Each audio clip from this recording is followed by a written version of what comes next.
психосоматикалық біраз кітаптарды оқыған боларсыз, иә? Қазір соңғы уақытта жиі айтылып жүр. Видеолар көріп жатырсыз, сабақтарға қатысып жатырсыз. Бірақ сіз оны өмірде қолдана алмайсыз жатырсыз. Өйткені алған білімді де практика жүзінде қолдану керек. Практикамда болған бір историяны айтып өтейін. Жөтеледі, бірақ жөтелуді тоқтата алмайды. Барлық обследованиені өтеді. Барлық дәрілерді қолданады.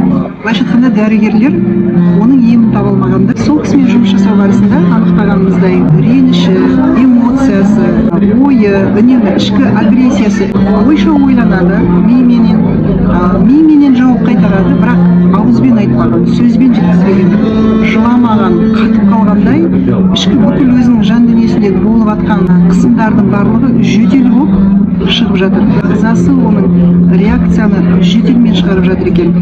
Жұмыс жасай келе біз оны шешімін таптық. Ал сіз қандай психосоматикалық мәселеңізді шешкіңіз келеді?